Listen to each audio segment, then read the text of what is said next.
الحمد لله الذي هدانا إلى صراط المستقيم وجعل لنا التوفيق خير رفيق،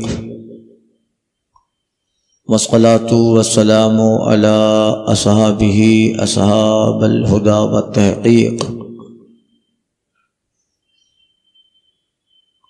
وعلى آله الطيبين والطاهرين. اما بعد فاعوذ باللہ من الشیطان الرجیم. بسم اللہ الرحمن الرحیم. لقد کان لکم فی رسول اللہ اسوۃ حسنہ. صدق اللہ وصدق رسولہ النبی الامین الکریم، ونحن علی ذلک لمن الشاہدین والشاکرین والذاکرین والمطمئنین والموقنین، والحمد للہ رب العالمین. اہل سنت والجماعت کے قدیم دستور اور معمول کے مطابق بارگاہ رسالت مآب و آل و اصحاب رسالت مآب مرکزی عقیدت ختمی مرتبت مصطفیٰ جان رحمت قاسم نعمت مالک جنت منی مزیجہ مخبر صادق رحمت للعالمین طہ و یاسین مزمل و مدثر حضور احمد مجتبی محمد المصطفیٰ صلی اللہ علیہ وسلم میں درود مقدس کا نذرانہ پیش کریں. پڑھے اللہ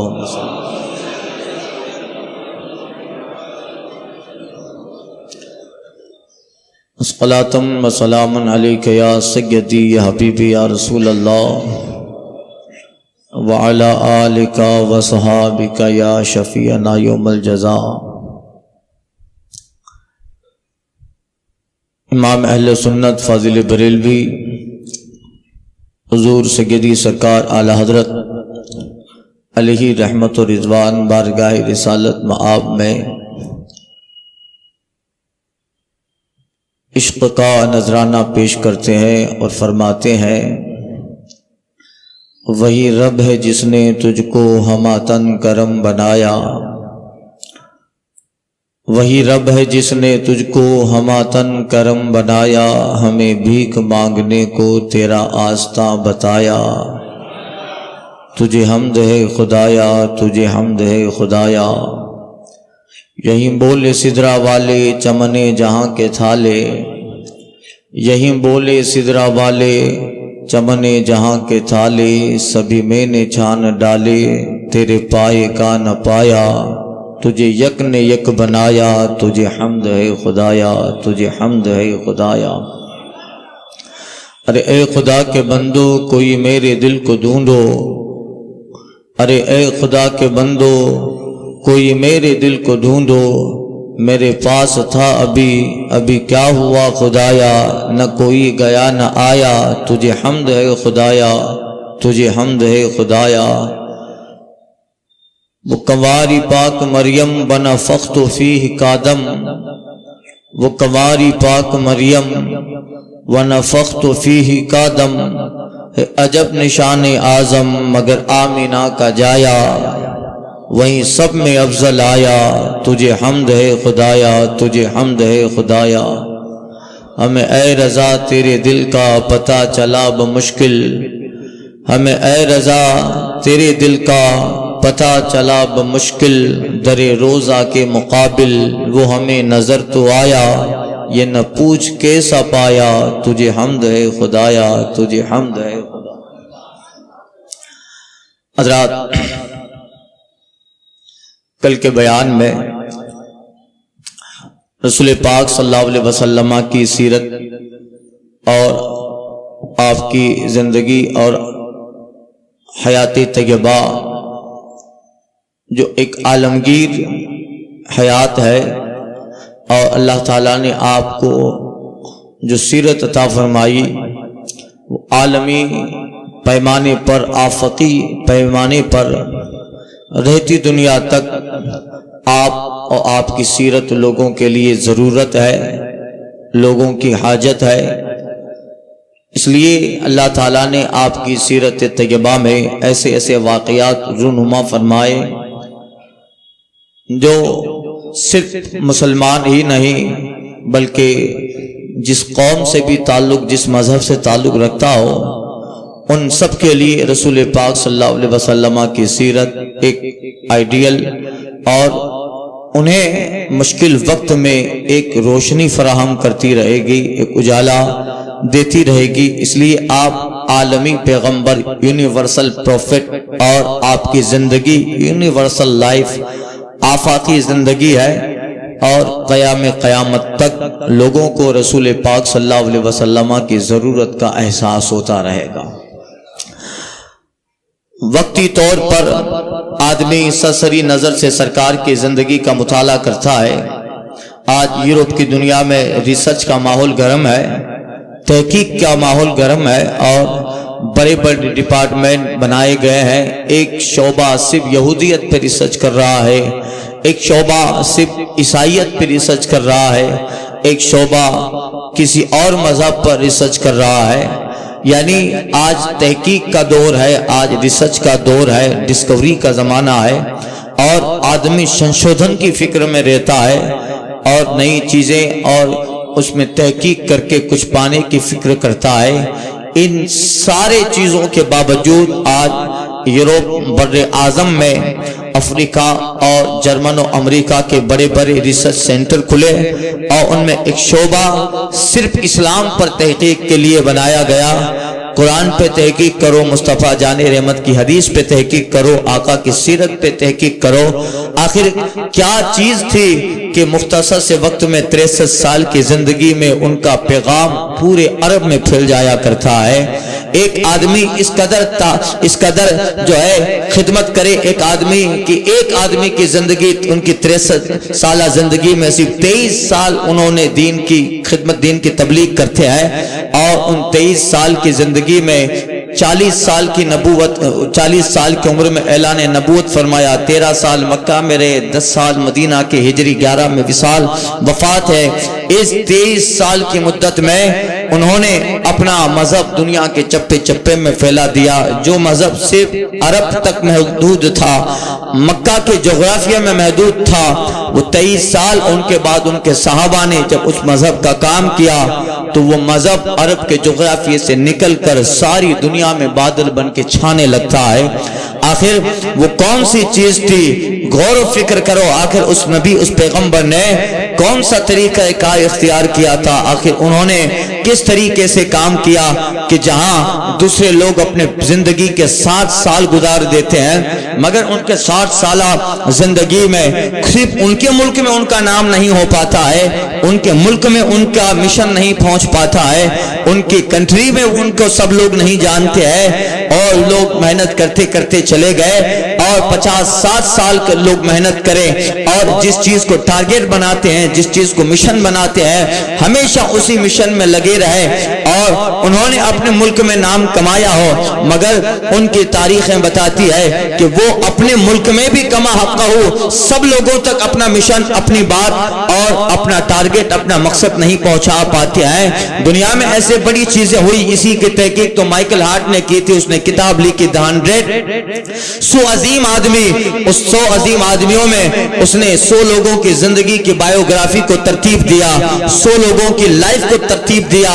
اور اس نے یہ تجزیہ کیا کہ 100 لوگ وہ ہیں جنہوں نے اپنے ملک کے باہر بھی اپنا بہت بڑا کام کیا، اور ان 100 لوگوں کی زندگی کا مطالعہ کیا، ابھیاس کیا، اسٹڈی کیا، اور اس کو مطالعہ کرنے کے بعد اس ترتیب دیتا ہے کہ 100 آدمی ہے، اور اس نے The 100 نام کی کتاب مائیکل ہارٹ لکھتا ہے۔ اس میں سب کا بڑے بڑے شخصیتوں کا نام لیا جنہوں نے زمین پہ مختصر سی مدت میں بہت زیادہ کام کیا اور اپنا مشن اس طرح پھیلایا، کوئی اپنے ملک میں، کوئی اپنے ملک کے بعد، بعد ان کا ٹارگیٹ، ان کا مشن، ان کا کانسیپٹ، ان کا مشن، ان کا نظریہ پہنچتا ہے تو ایسے 100 لوگوں کو مائیکل ہاتھ لیتا ہے. اس میں جناب عیسیٰ کا بھی نام کتاب میں رکھا ہے، فاروق اعظم کا نام بھی رکھا ہے، گاندھی کا بھی رکھا ہے، گوتم بدھ کا بھی رکھا ہے، مہاویر کا بھی نام رکھا ہے. یہ وہ لوگ ہیں جنہوں نے مختصر سی مدت کے اندر جس چیز کو ٹارگیٹ بنایا اور اس چیز میں محنت کی تو بہت زمانے اور مدت مدید تک وہ کام کرتے رہے اور کہاں کہاں اپنا مشن پہنچایا. اور ان 100 آدمیوں کو جمع کرنے کے بعد اس نے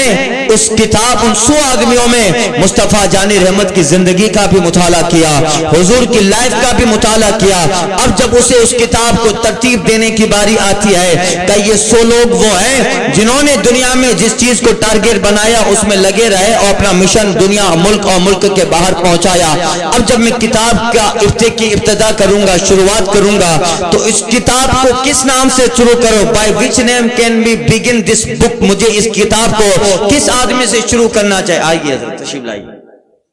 السلام. دیکھیے حضرت مولانا صاحب قبلہ جو ہے رامپور سے تشریف لائے ہیں اور ان کے شہزادے مفتی صاحب کیا مفتی فیضان صاحب حضرت کے صاحبزادے ہیں اور بڑے حضرت بھی بہت قابل عالم ہے اور لائق و فائق مدرس، اور ان کے صاحبزادے مفتی فیضان صاحب ظاہر بات مفتی صاحب قبلہ ہیں. اور یہ لوگ یہ ابھی مدرسے کے اپنے ادارے کے لیے نکلے ہیں. رامپور میں ایک آبادی کیا نام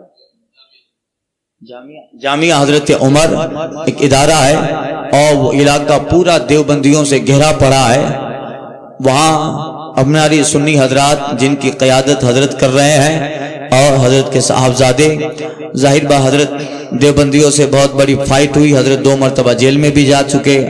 اور اللہ تعالیٰ نے پھر فتح عطا فرمائی. ایک بہت اچھا کام دین کا، مسلک کا، مسلک اعلیٰ حضرت کا اور مصطفیٰ جان رحمت کے سیرت و کردار کا ایک نمایاں کام باطلوں کے سینے پہ چڑھ کے کر رہے ہیں. لہذا یہ خود اتنے بڑے عالم ہیں کہ ان کے اس ربیع الاول میں بڑے بڑے پروگرام ہو. ان کے صاحبزادے مفتی صاحب قبلہ ہیں، وہ خود بڑے جلسوں کی صدارت کرنے والے ہیں، مگر دین کا کام ہے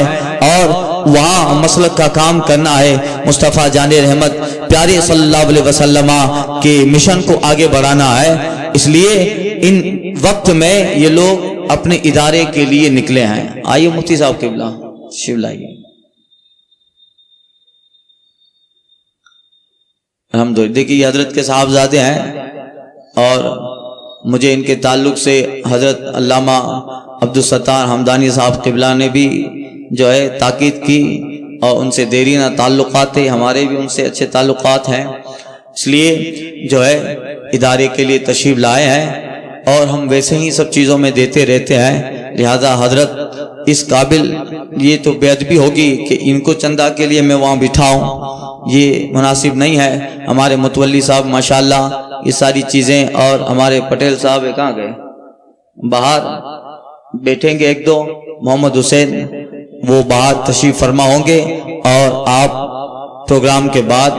ضرور مدد کریں. بعض علاقے ویسے ہوتے ہیں کہ جہاں دینا یہ بہت اہم ہوتا ہے، دنیاوی نقطۂ نظر سے بھی اور اخروی نقطۂ نظر سے بھی. ایک اچھا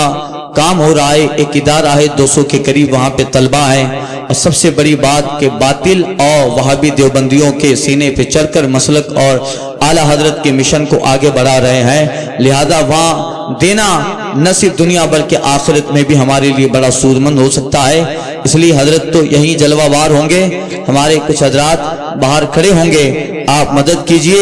اب اس دور میں، پرفتن دور میں، جبکہ ہم لوگوں کے پاس کوئی بڑا فنڈ آتا نہیں ہے، اب مودودی لوگ، مرزائی لوگ، احمدی اور یہ بڑے بڑے غیر مقلدین، ان کے لیے تو باقاعدہ بڑے بڑے سینٹر کھلے ہیں جہاں سے ان کا سارا فنڈنگ ہو رہا ہے اور بڑے بڑے پیمانوں پہ ان کی دکانیں اور بہت بڑا کاروبار، اور ایک مخصوص حصہ ان کے لوگ نکالتے ہیں اپنے دین کے لیے. رسائل چھاپے جاتے ہیں، ان کے مذہب کی تبلیغ و تشہیر ہوتی ہے. ان کو چندے کی ضرورت نہیں پڑتی الحمدللہ، مگر الحمدللہ ہمارا جو مشن ہے وہ بس آپ لوگوں کا 10 روپیہ، آپ لوگوں کا 50 روپیہ، اسی سے سنیت کا کام ہوتا ہے، اور اتنا زبردست کام ہوتا ہے کہ الحمدللہ آپ کا 10 روپیہ بہت رنگ لاتا ہے، آپ کا 50 روپیہ بہت رنگ لاتا ہے،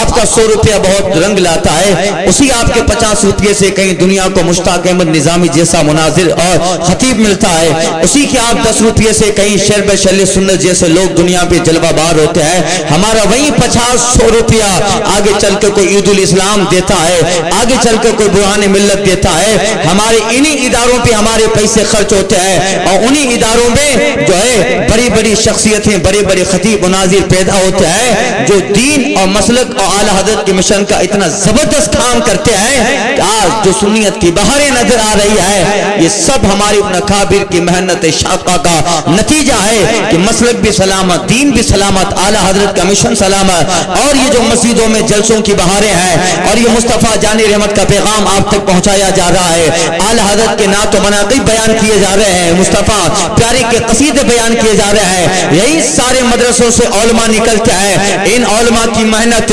ان کی کاوشیں ملک در ملک گھوم کر مدرسوں کے لیے فنڈ اکٹھا کرتے ہیں، طلباء پہ خرچ کرنا ہے اور رات دن مطالعہ کر کے ان طلباء کو پڑھانا ہے، اور ان طلباء میں پھر نکل کر دین کی خدمت کرنے والے لوگ پیدا ہوتے ہیں، کوئی مسجد کا امام بن کے خدمت کر رہا ہے، کوئی مدرسے کا مدرس بن کے خدمت کر رہا ہے، کوئی مناظر بن کے خدمت، یہ لوگ جس میں جیسی صلاحیت پاتے ہیں ویسا ہنر اس بچے میں پیدا کرتے ہیں، ویسا فن اس بچے میں بھر دیتے ہیں، اور پھر یہی لوگ کچھ 10-12 سال کے بعد فارغ ہو کر قوم کے سامنے ایک ہیرے کی شکل میں آتے ہیں، پھر مسجدیں بھی سلامت، جلسے بھی سلامت، آبادیاں بھی سلامت ہیں، اور یہ جو جلسوں کی رونق ہے یہی سب مدرسے اور دارالعلوم کی دین نظر آ رہی ہے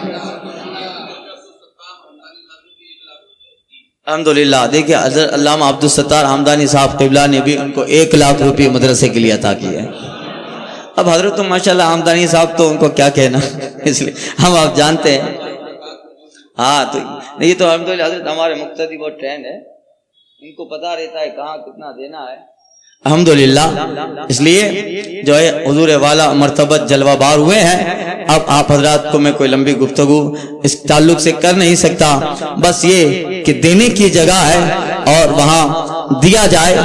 تاکہ یہ دینا بعض جگہ ایسی ہوتی ہے کہ جہاں دینا بہت فائدہ مند ہوتا ہے، اس لیے کہ یہ جس زمین پہ کام کر رہے ہیں اس زمین پہ بالکل بنجر زمین ہے، اس پہ ہل چلانا ہے، اس پہ عمارت قائم کرنی ہے، پھر وہاں طلباء کا قیام و طعام کا انتظام کرنا ہے، پھر وہاں مسلک کی ایک بہترین شاندار عمارت تعمیر کر کے اعلی حضرت کے مشن کا جھنڈا لگانا ہے، جس کا فریرہ، جس کی فضائیں جس کی وجہ سے معطر ہوں۔ لہذا ایک جو ہے بات ہوتی ہے کہ ایک مدرسہ پہلے ہی سے چل رہا ہے، چلو وہاں دے دیا اور 1 سال میں اتنا خرچہ آئے، یہ پورا پری پلان رہتا ہے، مگر یہاں تو زمین بھی لینا ہے اور ادارہ بھی بنانا ہے، پھر کام بھی ایسا کرنا ہے کہ چاروں طرف مخالف جماعتیں ہیں۔ لہذا آپ سے زیادہ نہ کہتے ہوئے بس حضرت کے لیے، ادارے کے لیے باہر لوگ کھڑے رہیں گے، آپ حضرات ضرور مدد کریں، اس لیے کہ یہ خود اتنے بڑے عالم ہیں کہ ہم جیسے کئی لوگ تو ان کے شاگردوں میں آئیں گے، لہذا آپ حضرات ضرور مدد کریں، اور زیادہ آپ کو نہ بتاؤں کہ آپ اتنا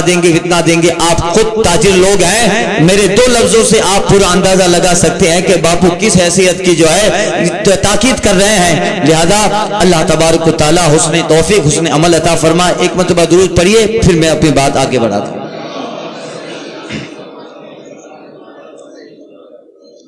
صلاتم و سلام علیکہ سیدی حبیب رسول اللہ۔ دوسری بات ہے کہ آج ہمارے بیڑی سے حضرت سید اشرف باپو صاحب قبلہ بھی تشریف لے آئے، یہ اہل بیت ہیں، آل رسول ہیں، اور سب سے بڑی خوبی یہی ہے کہ مسلک کے اعلی حضرت میں بہت ٹناٹن ہے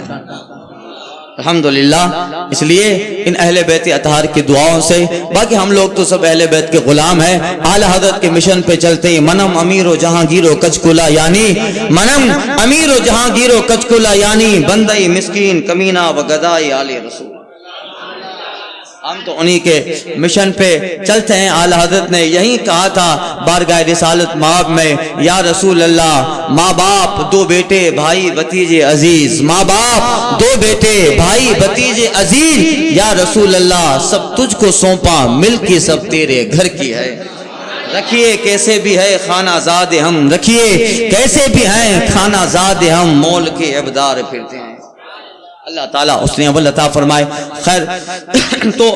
مصطفیٰ جان رحمت صلی اللہ علیہ وسلم کے سیرت کی کتنی زبردست اہمیت ہے. اس لیے دنیا میں آج جو ہے ریسرچ کا ماحول گرم ہے. پچھلے تقریباً 2 صدیوں سے لوگوں نے مصطفیٰ جان رحمت پر اتنا ریسرچ کیا ہے. اس سے پہلے بھی تحقیق ہوئی, 1400 سال پہلے سے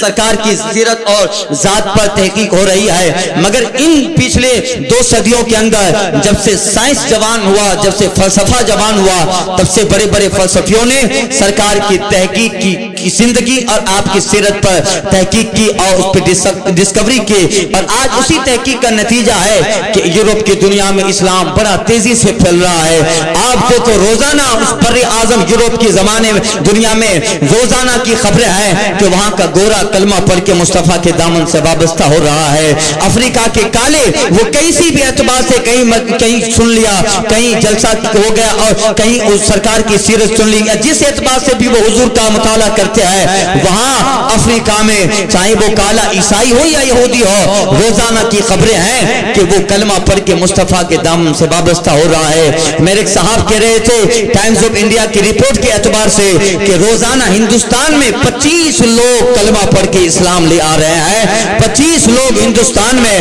کلمہ پڑھ کے مصطفیٰ کے دامن رسالت سے وابستہ ہو رہے ہیں. یہی بات ہے, لوگوں نے کہا کہ اسلام مٹے گا, یہ ہوگا وہ ہوگا, یہ سارے اپنی دکان چمکانے والے لوگ ہیں. یہ ان پڑھ کی بات مانیں گے جو ٹی وی پہ آ کر کہتا ہے 2020 میں اسلام ہندوستان سے ختم ہو جائے گا. تیرے باپ کا گھر ہے کیا, ہندوستان ختم ہوگا. کبھی NRC کا دباؤ دے کر کے مسلمانوں کو نکال دیں گے, کچھ نہیں ہونے والا ہے. ہمیں ہمارے پیغمبر کے جو ہے زندگی اور ان کے قول پہ سب سے زیادہ اعتماد ہے. حضور نے فرمایا وما یبقی بیتون علی الارض الا ادخل اللہ تعالی فیہا کلمۃ الاسلام, زمین پہ کوئی کچا و پکا گھر ایسا باقی نہ رہے گا مگر یہ کہ میرا پروردگار اس گھر میں اسلام کی بہاریں ڈال دے گا, اس گھر میں کلمہ اسلام ڈالے گا. اس لیے بہت ساری جماعتیں آئی اسلام کو مٹانے کے لیے. کبھی لوگوں کے فنڈ اس لیے جمع ہوتے ہیں کہ آؤ پیسہ جمع کریں, ایک جماعت تیار کرتے ہیں اور جماعت کو قرآن کے خلاف منصوبہ سازی عطا کی جائے اور کہا جائے کہ قرآن سے لفظ جہاد نکال دو, قرآن سے لفظ کافرون نکال دو. وہ لوگوں نے بہت ساری محنتیں کی. آج سے 50-60 سال پہلے وائٹ ہاؤس میں بیٹھ کر بہت سارے منصوبے بنائے. قرآن میں سے فلاں آیتیں نکال دو, جھگڑے ہوتے ہیں. قرآن سے فلاں شبد کو نکال دو, نکالنے والے دنیا سے نکل گئے. قرآن ابھی تک اپنی روشنی کے ساتھ قوم میں جلوہ بار ہے. قرآن ابھی اپنے آب و تاب کے ساتھ جگمگا رہا ہے. کسی نے کسی طریقے پر چاہے آج طلاق کا مسئلہ لے کر ہو, چاہے آج حجاب کا مسئلہ لے کر ہو, چاہے آج طلاق ثلاثہ کو لے کر ہو, یہ ساری چیزیں کوئی درد کے لیے نہیں ہے. یہ صرف اسلام کو ٹارگیٹ بنانے کا منصوبہ ہے, اسلام کو صرف ہدف بنانے کا منصوبہ ہے. اس لیے یہ ساری چیزیں ہوتی رہے گی مگر اسلام اپنی آب و تاب کے ساتھ ہر آنے والے زمانے میں چمکتا رہے گا. ہر آنے والا دور اسلام کی عظمتوں میں اضافہ لے کے آئے گا. ہر سورج جب طلوع ہوگا اسلام کے اضافے کے ساتھ طلوع ہوگا. ہر آنے والا ساتھ اسلام کی عظمتیں لے کے آئے گا. اور جو مصطفیٰ نے فرمایا بخاری و مسلم و مشکات میں ہے, ایک دن آئے گا زمین کا مشرق و مغرب شمال و جنوب کوئی ایسا کرو کہ علاقہ نہ بچے گا مگر یہ کہ میرا پروردگار ان علاقوں میں مصطفیٰ کی سیرت کی بہاریں ودیعت فرما دے. اس لیے اسلام آب و تاب کے ساتھ جگمگاتا رہے گا. یہ سب کیوں ہے؟ مصطفیٰ جان رحمت کی سیرت اتنی بہتر ہے. آج سے پچھلے 200 سال, لاسٹ 2 سینچری 200 سال میں مصطفیٰ جان رحمت کی سیرت پہ تحقیق ہو رہی ہے. ابھی 60 سال 70 سال پہلے مائیکل ہارٹ کے نام عیسائی انسان نے جو مذہباً عیسائی تھا, ان 100 آدمیوں کی میں عرض کر رہا تھا, 100 آدمیوں کی زندگی کو جمع کرتا ہے اور جمع کرنے کے بعد وہ کہتا ہے یہ وہ لوگ ہیں جنہوں نے کسی نہ کسی فیلڈ میں کام کیا اور مختصر سی مدت میں ان شارٹ پیریڈ وہ اپنے ملک تک پھیل گئے، ملک کے باہر ان کا مشن پہنچا۔ اس 100 عظیم آدمیوں والی کتاب میں مائیکل ہارٹ نے 100 عظیم آدمیوں کو رکھا جن کی زندگی مائیکل ہارٹ کے دماغ پہ اثر کرتی ہے۔ ہاں، اتنی سی مدت میں اتنا بڑا کام کر دینا بہت بڑی محنت درکار ہے اس کے لیے۔ اس کتاب میں بڑے بڑے لوگوں کو لیا، گاندھی کو بھی رکھا اور گوتم بدھ کو بھی رکھا، مہاویر کو بھی رکھا، فاروق اعظم کا بھی ذکر کیا ہے، جناب عیسیٰ بن مریم علیہ الصلوۃ والتسلیم کا بھی ذکر کیا، مگر سب مسودہ تیار کرتا ہے، اس کے بعد کہتا ہے آخر اس میں کس آدمی کا نام پہلے رکھو، جو پہلے صفحہ پہ اس کا ذکر کرو اور کتاب اس آدمی کے نام سے شروع کرو۔ پھر دوبارہ ریڈنگ کرتا ہے، ان 100 آدمیوں میں کمپیئر کرتا ہے، ان 100 آدمیوں میں تقابل کرتا ہے، وہ کہتا ہے by which name can I begin this بک، میں کس آدمی سے کتاب کو شروع کرو۔ پھر ان 100 آدمیوں کے سامنے مصطفیٰ جان رحمت کی زندگی بھی ان میں ہے، سرکار کی حیات کا ایک بار مطالعہ کیا، 2 بار مطالعہ کیا، کبھی سرکار کی مکہ کی زندگی دیکھتا ہے، کبھی سرکار کے مدینہ کی زندگی کا مطالعہ کرتا ہے، حضور نے میدان بدر میں کیا کارنامہ انجام دیا، حضور احد کے اندر کیا کارنامہ انجام دے رہے، طائف کی زندگی مصطفیٰ کی پڑھ رہا ہے، سرکار کی زندگی جناب زہرا کے ساتھ، حضور کی زندگی جناب عائشہ کے ساتھ، سرکار کی زندگی اصحاب کے ساتھ، حضور اصحاب میں ہے تو کیا تعلیم دے رہے ہیں، خطبہ حجۃ الوداع کا مطالعہ کرتا ہے، وہ آخری خطبہ جو مصطفیٰ نے ارشاد فرمایا آج دنیا میں لوگ آتے رہیں گے، ملک کو بہتر بنانے کے لیے دستور بنایا جاتا ہے، کنٹری کو بہتر بنانے کے لیے ایک منشور قائم کیا جاتا ہے، یہ قانون لگایا جائے تاکہ ملک بہتر ہوگا، یہ قانون لگاؤ تاکہ ملک کے حالات بہتر ہوں گے، مگر ان سارے قانون میں 5 سال کے بعد جب دوسرا MLA آتا ہے ان سارے قانون کو ترتیب کے بکھیر دیتا ہے کہ نہیں یہ قانون نہیں چلے گا، حالات کے مطابق یہ قانون کھرا نہیں اتر رہا ہے، یعنی لوگ اپنے ملک اپنے سماج کو بہتر بنانے کے لیے اپنے اعتبار سے دستور بناتے ہیں، مگر وہ دستور 100 سال کے بعد ٹوٹ جاتا ہے، وہ دستور 150 سال کے بعد ٹوٹ جاتا ہے، انسان کی زندگی میں پریورتن آتا ہے، لوگوں کی صبر و روز کی زندگی میں پریورتن آیا، لوگوں کی فکر میں بالیدگی آتی ہے، لوگوں کے رہنے سہنے کا جب انداز بدلتا ہے تو 100 سال پہلے والا قانون ختم ہو جایا کرتا ہے، 150 سال پہلے والا قانون ختم ہو جاتا ہے، اب یہ قانون نہیں چلے گا، یعنی ایک ملک میں جب اس ملک کے بڑے بڑے دانشور لوگ بیٹھ کر جب اس کی پارلیمنٹ میں قانون پاس کرتے ہیں 5 سال کے بعد اسی پارلیمنٹ میں اس قانون کو نکار دیا جاتا ہے، مگر 1400 سال پہلے جو مصطفیٰ نے ضابطہ بتایا، 1400 سال پہلے جو مصطفیٰ نے قانون بتایا، کیا بات ہے، آج وہ قانون میں کبھی بھی تبدیلی کی بات نہیں کی جاتی ہے، اور کبھی کوئی آدمی سرسری طور پہ مصطفیٰ کا قانون پڑھتا ہے اور سوچ لے کہ نہیں یہ قانون نہیں ہونا چاہیے، یہ قانون تو 1400 سال پہلے عرب کے بدھوں کا قانون تھا، آج کے ماڈرن اور ٹیکنالوجی کے دور میں یہ قانون نہیں چلے گا، مگر وہ آہستہ آہستہ جب مصطفیٰ کی سیرت پڑے گا اور کچھ ملک کے حالات بدلتے ہیں تب پتا چلتا ہے ہاں زانی کی سزا یہی ہونی چاہیے، ہاں کوئی چور کی سزا یہی ہونی چاہیے، یعنی لوگ ترقی کرتے رہیں گے، فکر بڑھتی رہے گی، ایجوکیشن بڑھتا رہے گا، تعلیم بڑھتی رہے گی، فلسفہ بڑھتا رہے گا، اور ایک بات آخر میں ہوگی وہ یہی ہوگی کہ اگر سارے ملک اور ساری دنیا کے لوگوں کو تحفظ فراہم کرنا ہے تو وہ خطبہ نافذ کرو جو حجۃ الوداع میں مصطفیٰ نے صحابہ کے سامنے ارشاد فرمایا۔ وہ خطبہ سرکار حجۃ الوداع کے موقع پر سرکار انشاءاللہ کل کے بیان میں عرض کروں گا، کچھ لوگوں کی خواہش ہے آپ نے گزشتہ سال بہت سارے خطبے کہے، اب اس سال خطبہ حجۃ الوداع جو بہت بڑا خطبہ ہے، خیر یہ مصطفیٰ جان رحمت صلی اللہ علیہ وسلم کی سیرت اور زندگی کی اہمیت ہے، اس لیے اللہ تبارک و تعالیٰ نے رسول پاک صلی اللہ علیہ وسلم کو جو زندگی عطا فرمائی وہ ایسی زندگی تھی کہ سرکار ہمارے درمیان دے رہے ہیں، ورنہ رسول پاک کو ہمارے درمیان رہنے کی ضرورت نہیں تھی۔ علامہ اسماعیل حقی روح البیان میں نقل فرماتے ہیں کیا ضرورت تھی کہ مصطفیٰ صحابہ کے ساتھ رہ رہے ہیں، صحابہ کے ساتھ سرکار دسترخوان پہ کھانا کھا رہے ہیں، جناب عائشہ سے نکاح، جناب خدیجہ سے نکاح، حضرت سودا، حضرت زینب، حضرت حفصہ، حضرت ماریہ، یہ سب نکاح کی کیا ضرورت تھی مصطفیٰ کو، اور کیا ضرورت تھی کہ سرکار دسترخوان پہ بیٹھ کے کھانا کھائے، سرکار بازاروں میں تشریف لے جاتے ہیں، سرکار بدر کے میدان میں ہے، تلوار چلا رہے، طائف کے میدان میں شریر لوگ سرکار پہ پتھر برساتے ہیں، اس کی ضرورت ضرورت نہ تھی. اللہ تعالیٰ نے محبوب کو وہ شان عطا فرمائی تھی, ویسے ہی اسلام محفوظ ہوتا تھا, ویسے ہی سارے قانون محفوظ ہو جاتے, مگر اللہ نے اپنے محبوب کو وہ زندگی عطا فرمائی جس زندگی کے پیچھے قیامت تک آنے والا امتی سرکار کی بایوگرافی مطالعہ کرے اور اپنی زندگی میں حضور کی زندگی ڈال کے اجالا و روشنی حاصل کرتا رہے. ورنہ سرکار صلی اللہ علیہ وسلم کو کھانے کی بھی ضرورت نہیں تھی. کھانا تو اس لیے کھاتے ہیں تاکہ امت کو کھانے کا ڈنگ مل جائے. حضور فرماتے ابھی تو عند ربی یطعمنی ویسقینی, اے لوگوں میں تو راتیں اپنے پروردگار کے قرب میں گزار دیتا ہوں, وہیں مجھے کھلا دیتا ہے, وہیں پلا دیتا ہے. جب اللہ ہی کھلاتا پلاتا ہے تو کیا ضرورت ہے کہ دسترخوان پہ بیٹھ کے صحابہ کے ساتھ کھانا تناول فرما رہے ہیں. اور مصطفیٰ جان رحمت صلی اللہ علیہ وسلم کے جو ہے یہ ساری حیات کی یہ سارے واقعات ہے, یہ سب اس لیے تھا علماء محدثین مفسرین کہتے ہیں تاکہ امت کو درس مل جائے. سرکار کے اوپر جب قرآن کا نزول ہوتا ہے سب سے پہلے حضور اس قرآن کی آیت پہ عمل کرتے ہیں, پھر صحابہ اس عمل کے میدان میں آتے ہیں. اس لیے وہ زندگی نہیں ہے جو عیسائی سرکار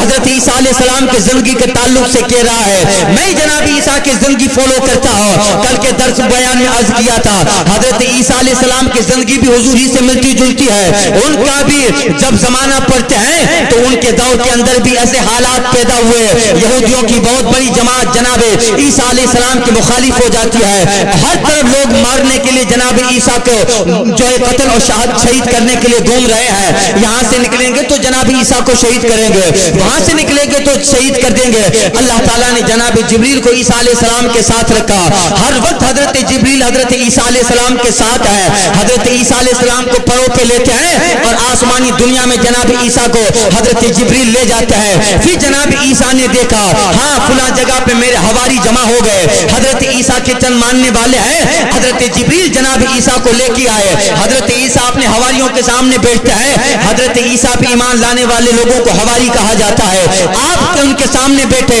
اور انہیں انجیل کا درس دے رہے ہیں, انہیں عبادت سمجھا رہے ہیں. دیکھو انجیل کی فلاں آیت ہے, اس کا مطلب یہ ہے, انجیل کی فلاں آیت کا مطلب یہ ہے. انہیں سمجھایا, سارے حواری لوگ مان گئے. پھر جناب عیسیٰ آسمان پہ چلے گئے, دیکھا کہ دوسری جگہ آپ کے اصحاب جمع ہے. پھر جناب عیسیٰ وہاں پہ اتر آتے ہیں, ان کو سمجھایا کہ میرے دین میں کیا کیا کرنا ہے, سمجھایا, خطاب ہو گئی, تقریر ہو گئی. پھر جناب عیسیٰ علیہ السلام آسمان پہ چلے گئے. نہ کھانا عیسیٰ علیہ السلام زمین پہ کھا رہے ہیں, نہ نکاح جناب عیسیٰ علیہ السلام نے کیا. آپ کے لیے قرآن میں اللہ نے لفظ حصورہ استعمال فرمایا. ہمیشہ جناب عیسیٰ عورتوں سے بے تعلق رہے, عورتوں سے دور رہے. ہاں وہ قرب قیامت جب جلوہ بار ہوں گے تب جا کے جناب عیسیٰ علیہ السلام نکاح فرمائیں گے. مگر آپ اپنے دور کے اندر ہیں, بیان کر رہے ہیں, بیان کر دیا, چلے ہو گئے آسمان پر, نہ کھانا کھا رہے ہیں, نہ پانی پی رہے ہیں, نہ بازاروں میں گھوم رہے ہیں, نہ نکاح کیا آپ نے. یہی زندگی تو مصطفیٰ کی ہونی چاہیے. کیا رسول پاک کا مقام عیسیٰ سے کم ہے کیا؟ انبیاء میں مصطفیٰ جان رحمت وہ شان رکھتے ہیں جیسی آسمان کے ستاروں میں چاند و سورج کی حیثیت ہوا کرتی ہے. اعلیٰ حضرت فرماتے ہیں تو یہ خورشید رسالت پیارے, چھپ گئے تیری ضیاء میں تارے, انبیاء اور ہیں سب مہپارے, تجھی سے نور لیا کرتا ہے. تو کیا ضرورت تھی کہ مصطفیٰ طائف کے میدان میں نکلے, کیا ضرورت تھی مصطفیٰ بدر کے میدان میں نکلے, کیا ضرورت تھی مصطفیٰ تبوک کے لیے روانہ ہو رہے ہیں اور صحابہ کو بٹھا کر اور بلا کر چندہ اکٹھا کر رہے ہیں, کیا ضرورت تھی مصطفیٰ جناب معاذ بن جبل کے ساتھ اونٹ پہ سوار ہے, کیا ضرورت تھی مصطفیٰ جناب خدیجہ و عائشہ و جویریہ سے نکاح کر رہے ہیں. ارے جناب جبریل تو مصطفیٰ کے خادم ہے, حضرت عیسیٰ کے ساتھ جناب جبریل لیتے ہیں تو کیا مصطفیٰ کے ساتھ نہ رہیں گے؟ حضرت عیسیٰ سے زیادہ فالو کرنے والے جبریل مصطفیٰ جان رحمت کو ہے, اور آقا کے خادم ہے جبریل, آقا کے بارگاہ کے خداموں میں سے ہے جناب جبریل. اعلیٰ حضرت کہتے ہیں بھائی جبریل نے سرکار سے القاب کیا کیا, بھائی جبریل نے سرکار سے القاب کیا کیا. خسرو خیل ملک خادم سلطان عرب, گزرے جس راہ سے وہ سید والا ہو کر رہ گئی ساری زمین امبریں سارا ہو کر. شہر مدینہ وہ باغ ہے کہ بلبل سدرا, شہر مدینہ وہ باغ ہے کہ بلبل سدرا, برسوں چہکے ہیں جہاں بلبل شیدا ہو, برسوں چہکے ہیں جہاں